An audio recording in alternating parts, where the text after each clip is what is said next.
your drag is trash. Hello and welcome to my podcast, Is It Drama? This is Misery May, and misery loves company, so thank you for joining me today. This is a completely unscripted thing I'm doing by myself in my room, so I apologize if it's a little bit wild. I've been doing drag on and off since 2012.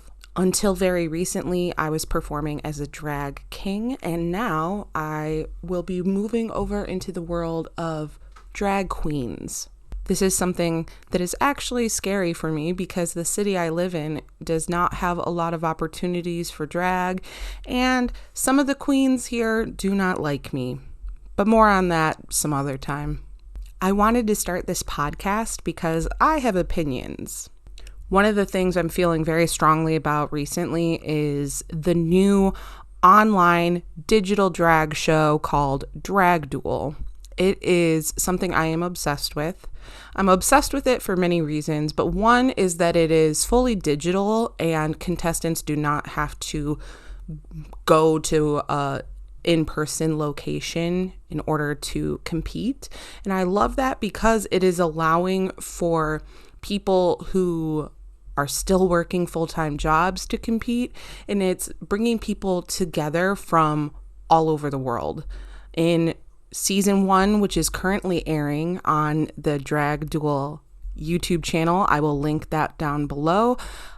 They have contestants from the United States, South Korea, Germany, Serbia. I think that's it. I might be forgetting some, but that's an amazing array of locations to have performers from. Unlike some other big name drag shows that split it up based on country. I understand why they do that, but it's just not as fun. I love watching Drag Duel and seeing performers with very different backgrounds coming together to compete in these challenges. It is fantastic. Now, I highly recommend you go watch Drag Duel. This is a small operation. It is obviously being run with a ton of passion, and I love to see it. I'm also really excited because it's digital. It allows for more accessibility than might be otherwise available. You know, if people had to take time off work and fly to a particular location to film a season of a drag competition, that would really cut out a lot of opportunities for people. I would never have been able to do something like that where I had to take off work. So I love digital drag. I was so sad when after the pandemic started, becoming more normalized, people just gave up doing digital drag as if there was no need for it. And I am someone who definitely disagrees with that. For a lot of reasons, getting on a stage to perform drag might not be an option for people. So I will 100% always support digital drag shows. And Drag Duel is doing it for me right now. So I really want to thank everyone who is involved in that show because it is bringing a lot to the table that is just missing in the world of drag right now. I was thinking about auditioning for season 2, but I am currently unemployed. So I'm not sure I will have the financial ability to apply for season 2, but you can guarantee I will be watching it and I will be commentating on it throughout the next season. So a lot of my opinions about drag come from the fact that I live in a city where drag opportunities are so non-existent. There is one bar in my city where you can perform drag. This bar is the only LGBTQ location in our city. It is the only one. And the issue is that you have to be in good with the queens there to get booked. And that has historically meant that drag kings were not being booked. So that really cut down on the number of opportunities I had.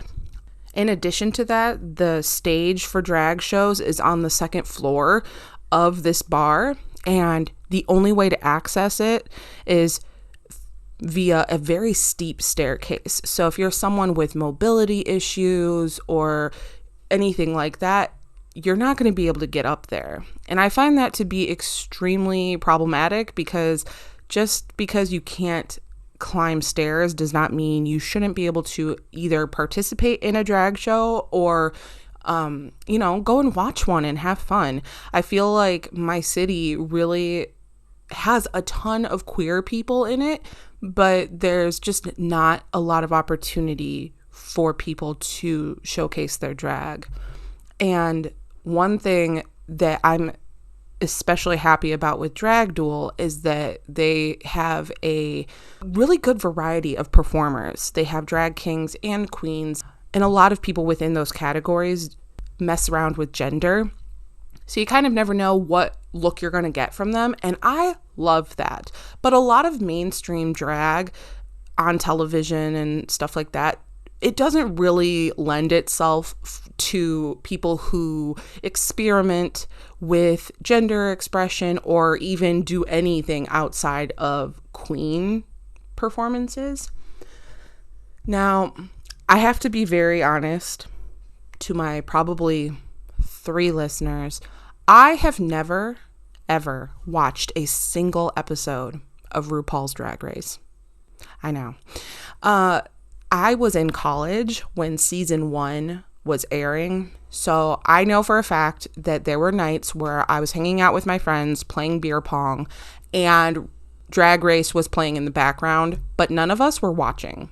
Some of my friends really were getting into it, but I was not part of that. I've never seen an episode of RuPaul's Drag Race. And I think before it was just because I didn't have access. I didn't have a TV. I still to this day don't own a TV. And I am very picky about subscribing to streaming services.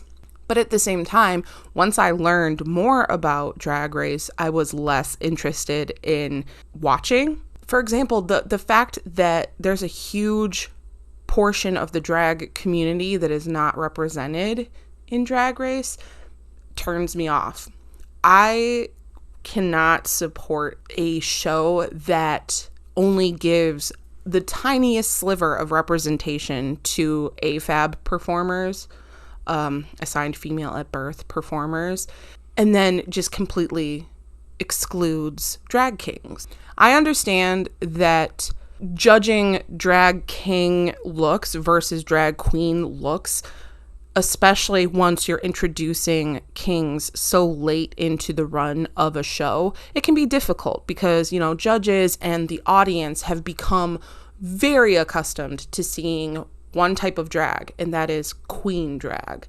And then if you were to throw in kings who have their own unique history and looks and stuff like that, it can be very off-putting, I imagine, to introduce that all of a sudden to judges and an audience that are not used to seeing it. So it might not financially be it might not be the best idea, but at the same time, this is the largest stage for drag, and we are completely excluding an entire group of performers that have been around for a very long time and have their own very rich community and history, which I am part of.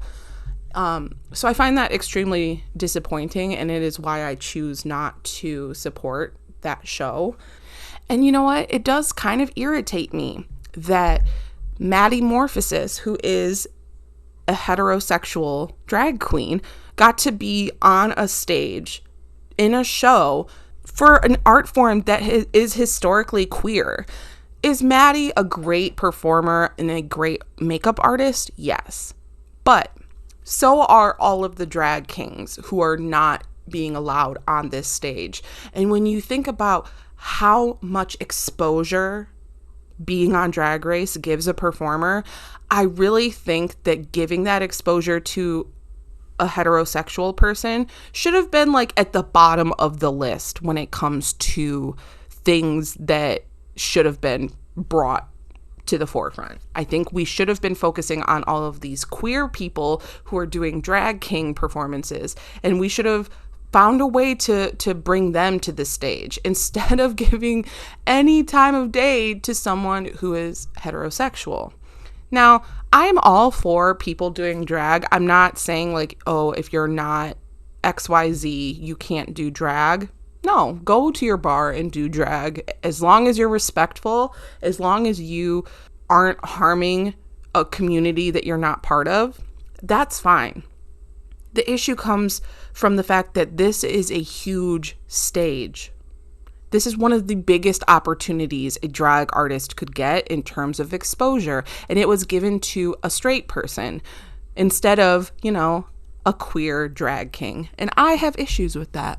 So I don't really have too much to say about Drag Race. I know about Drag Race because I watch a lot of YouTubers who cover Drag Race, but I've never sat down and just watched an episode. The reason I found out about Drag Duel was because I follow Derek, the drag detective, and I watch his videos, and months ago, he was teasing that he had a big project in the works, and it was Drag Duel. So that's how I found that show. So, I know about Drag Race. I just don't watch it. So that's a little bit of my rambly background with drag. And I guess today what I really want to talk about is privilege. I think that a lot of people kind of don't want to touch on this subject because they don't really understand what privilege means. So let me try to give a little bit of an idea. When I talk about privilege, I mean, there are certain things that people can experience that makes aspects of their life easier.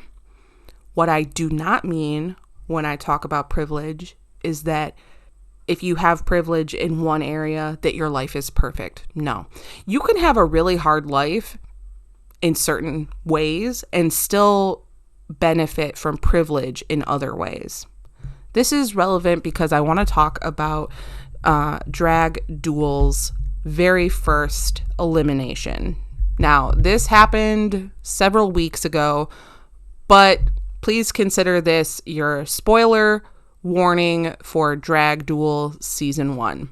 So the very first contestant who was eliminated from Drag Duel was a queen named Callie Coquette. Callie is a 19-year-old drag queen who lives in Cleveland, Ohio. And when she auditioned for Drag Duel, she had only been doing drag for, I think, 11 months. So she was very new to the game. It was kind of shocking to me to hear that because her drag is very elevated. So I was impressed with that. She clearly comes from a drag scene that is very well established and has a lot of opportunities to offer. And for that, I was kind of jealous of her. I was like, I would love to live in a scene where there was more than one bar to perform at, where there was just a lot of performers that I could learn from and connect with. I don't have that where I am, and she clearly has that in Cleveland. And I think that's great for her. I wish that on every single performer when it comes to drag. But the reality of the situation is that most drag performers, when they're starting out, they do not have that luxury. Callie was clearly upset that she got eliminated because Drag Duel has a $2,500 prize along with additional cash prizes for various side quests and the like. So I definitely understand, being upset that you are no longer in the running for that money. But at the same time, Callie is only 19 years old. That is not old enough to perform in a bar. I have performed at, I think, 2 different shows where someone was under the age of 21 and essentially they had to have a parent with them. And they had to have an armband on that clearly indicated no alcohol sales and things like that. But that is a very rare occurrence everywhere that I have performed at. Bars would rather just keep underage people out so that there's no funny business going on that could put the bars alcohol license at risk, you know. So the fact that Callie is 19 and she has posted on her Instagram talking about how she has done dozens of performances and all sorts of things, that is wild to me. That is privilege. That is a privilege to have the opportunity to perform that much and to have people surrounding you who can give you advice and help you build your drag from that age. That is a privilege. Does that mean that Callie has had the easiest life in the world? No. But what it does mean is that when it comes to her drag, she has for sure had it easier than a lot of people. And so I was really, really upset that her elimination caused such a ruckus in the comments and in DMs. People were so upset about it that they were sending nasty messages to performers and things like that about how Callie shouldn't have been eliminated. And I was very disgusted with that because, one, no contestant deserves to be getting nasty messages just because someone else's favorite was eliminated. And two, it's like, okay, yeah, I get that your fave was eliminated and you're upset about it. But at the same time, she's going to be fine. Callie's going to be fine. She has opportunities to continue performing and to build her drag career after being eliminated. You know, she is privileged in that way. You know, it's not like this was her only chance for getting her drag out into the world. This was not her only opportunity to do drag.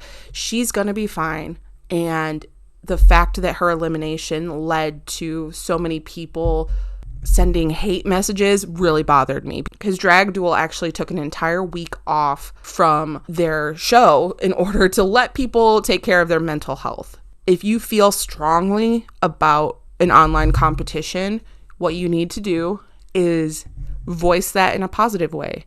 If your fave got eliminated, send them money on Cash App, Venmo, PayPal, whatever. Do not send hate to anyone else. I don't understand why that's difficult. But, you know, I guess drag in general can have some toxic fandom issues, and I just don't want to see any more of that. I can imagine people are like, you kind of seem like you are being a hater. Sure, you can call me a hater. I just don't feel bad for Callie because I know she has the privilege of continuing to build her career. If she's already done dozens and dozens of shows in 1 year of drag, she's fine. She's fine. And that's how privilege is. That's how privilege works. When you have privilege, you have the ability to fail and not really feel the effects, you know?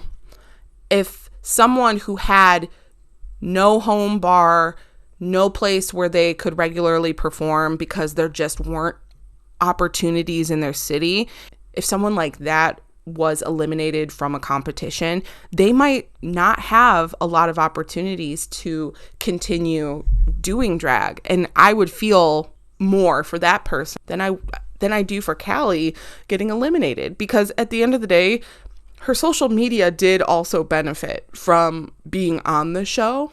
And I think that is something she should be grateful for, and that people need to understand that, like, she's going to be fine. She's already, because I follow her on Instagram, she has already done other performances. I think like Drag Queen Bingo or something. Like, she's already been doing stuff since she got eliminated. She's fine. Something else relating to privilege that came up while watching the currently out episodes of Drag Duel was what has been dubbed as AliExpress Gate. She Needs a Woman is a contestant in season 1 of Drag Duel, and she has been clocked by some of the other performers for wearing outfits that have been found to be from AliExpress without really modifying them very much. Shaniza has made it very clear, and apparently she made it very clear even in her audition tapes, that she could not sew. I totally understand how someone could not have that skill. For example, I have been doing drag for over a decade, and I only recently started teaching myself to sew. The reason this issue becomes a little bit complicated is because this is a competition that Shanidza is in, and money is on the line. And it's not just like $20. It's a quite substantial amount of money. $2,500 is a lot of money. So in the context of the competition itself, it makes sense that if another competitor is creating their outfits by hand, they might not be very pleased to see another competitor who is buying something and then just wearing it as is. But when it comes to drag in general, I don't think anyone has a right to critique Shanidza. If I saw Shanidza in those exact same outfits on a stage at her local bar, if someone criticized her, I would come for them. I really would. First of all, she's stunning. Second of all, when there's not money on the line, drag really isn't a competition. You know, it's about community. It's about art. It's about performing. And if you put your energy and your heart into your performance, it doesn't really matter what you look like. And that is my stance, and I will stand by it. You could wear something straight out of the box from Amazon or AliExpress and kill it on stage. And that's really what matters in terms of like being a successful drag performer who performs at bars. That is all that matters, is your energy. You want to look good too. Yeah, that is part of the art form. But I don't think that there should ever be a standard of like, you have to spend hundreds and hundreds of dollars on every single outfit and you have to make it by hand. I don't think that should be the standard when you're performing at a bar. But it becomes complicated because in a competition, I can understand how someone who's making something from scratch could feel negatively about someone who's not doing the same thing. But at the same time, if the performer who, like Shanidza, does not sew and made that clear in her audition tape and she still made it onto the competition show, I think that she should be supported. I think that drag performers should be allowed and supported in doing drag in whatever way works for them, whether that's spending hardly any money or spending a lot of money to create what they want with their drag. But it just becomes complicated when you add the competition aspect in there. Because honestly, having the money to spend a lot on drag is a privilege. I remember when I first started doing drag, I was homeless. So I really did not have a lot of money. I also didn't have a lot of people to teach me how to do drag. So I really do have a lot of sympathy for people who don't have a lot of money or might not have the ability to gain skills that can put their drag at another level.